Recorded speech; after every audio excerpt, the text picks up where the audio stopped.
If you don't set up your initial static mix properly, then you will spend the rest of the mixing process fighting with levels and headroom. So try this approach to give yourself a chance of the best possible starting position for the mixing process.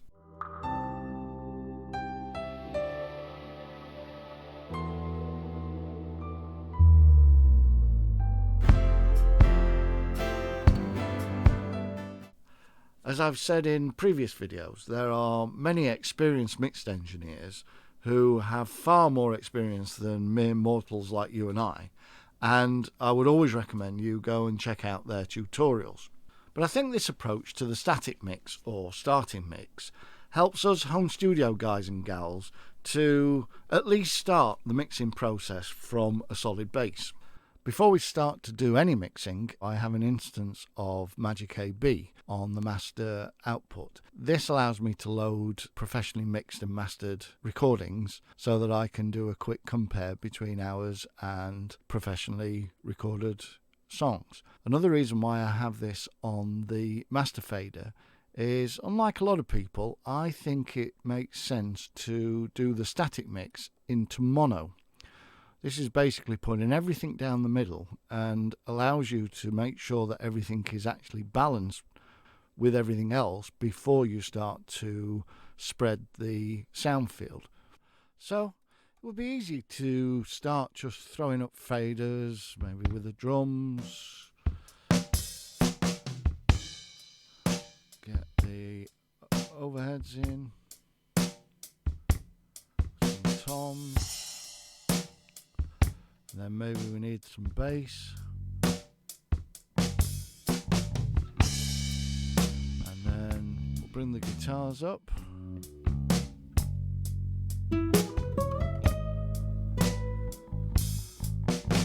And then we need the strings. And of course we then need vocals. Feel the need is all embracing. Backing vocals. And so we cover up our lives. And here we go. We've run out of headroom already. Mumbling something.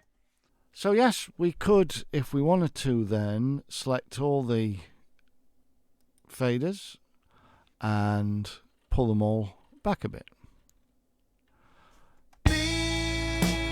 But we kind of destroyed the mix. But it would be so much better to get your starting mix in a more planned way. So let's just reset this mix and start again. In the last video, I showed you how I use some plugins to create an analog desk sound. One of those was the NLS channel, which I have placed on each stem. So let's go set them up. For each channel, you will notice that the preset has a different number. This is because each desk has had each of its 32 channels emulated, as each channel will have its own subtle but unique sound. You can select which desk and which channel you want to use. For each channel, I initially set the drive to 6 and select the VCA group to 1 for stem 1, 2 for stem 2, etc.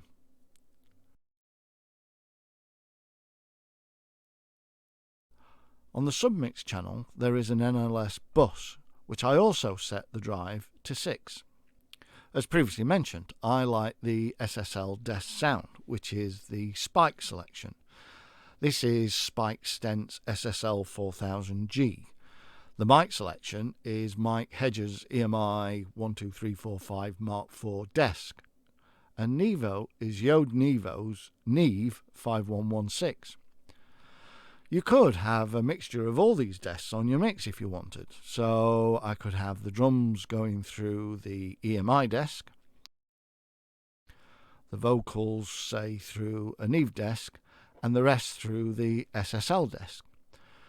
But I prefer to pick just one desk sound, and for this song I've chosen the SSL. So where do we start? Drums, vocals, keys? Well, I think the foundation of music is in the bottom end, and this kind of makes sense, as everything else sits on top of it. So I take the kick drum, and of course this only works if you have bass and drums in the track. At some point in the future, one of our new album tracks is just vocals and strings, so I'll do a video on how I would approach that mix process at a later date. I pick the most energetic part of the song, in this case verse 4, and put it on loop. I set the kick to -5 dB below unity on the fader. I then pull up an instance of a VU meter.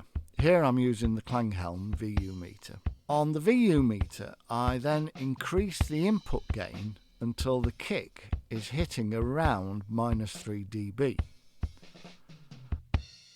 I then slowly bring up the bass until the needles are hitting around 0 dB. This provides a reasonable starting balance between the kick and the bass. This will change later, but it is a solid starting point.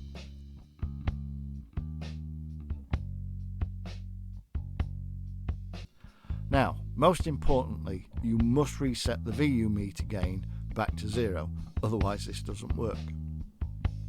Having got the main elements of the bottom end in place, you then decide the next most important section, other than the vocals.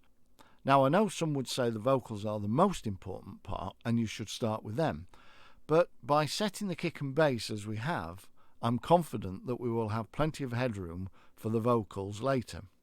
In this song, the next most important part is the piano. It runs throughout the song, so again, pick the section with the most energy. In this case, that is verse 3.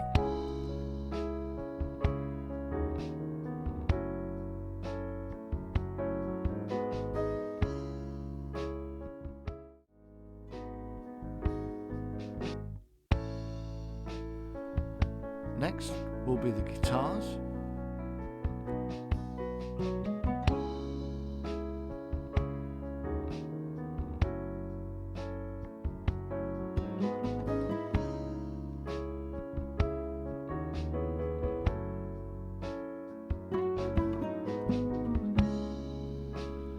After that, in this case, it's the strings. You may notice there are some runs and trills, etc. They're not important at the moment. Notice I'm not doing the drums. So in this song, the drums should sit back a little bit, and until I've got the instrumentation balanced, I don't know where the drums will sit. Of course, if you're doing a heavy rock mix, then the drums will come earlier in this process. But I guess that's the point of this video. There is no one approach that fits all. Then the sax.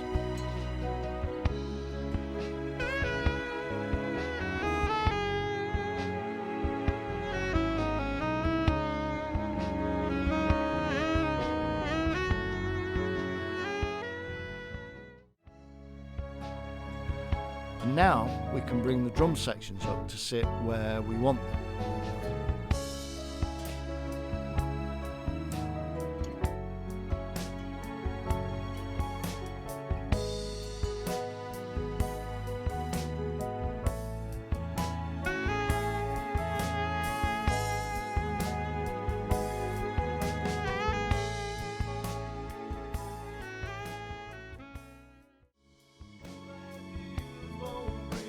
Now that we have the backing reasonably balanced, we can bring up the vocals.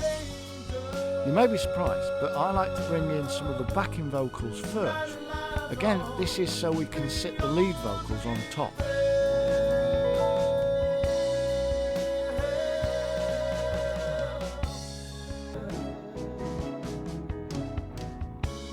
So now, the lead vocals.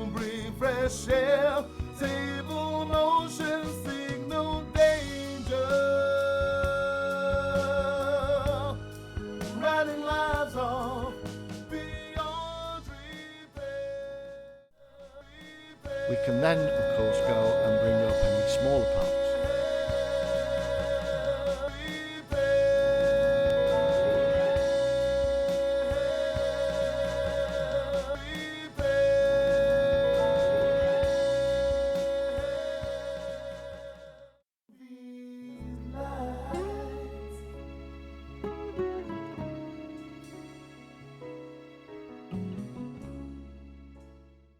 But we're not done yet on the static mix.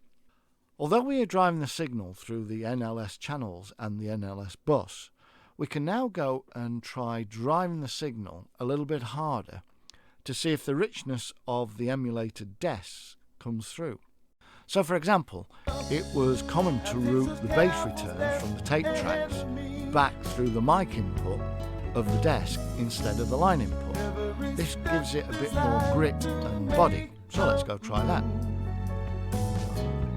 Similarly, the guitars are a bit thin, so let's see how we can use just the gain to change them. But I'm still nowhere where is that? No, I'm still nowhere where is that?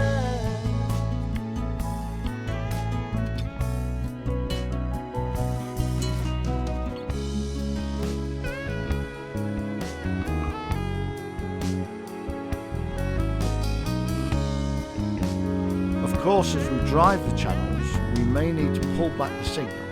However, we don't need to change the static mix. We can adjust the NLS outputs to balance it back. Make a move. I'm wondering where it is. I should pause and get off. But I'm still nowhere where is that? Fixed ideas won't bring no changes. New ideas won't bring fresh air. New ideas won't bring fresh air. Table motion, signal danger. Writing lives off beyond repair.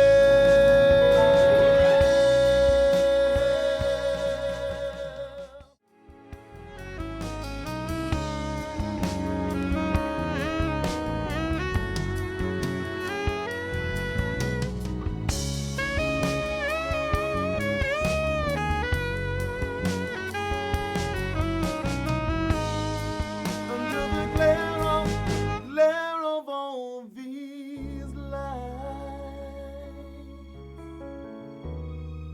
Under the glare of all these lights.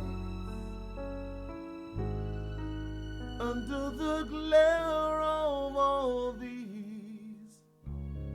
lights. So there we have it. No EQ, no individual compression, no reverbs or effects.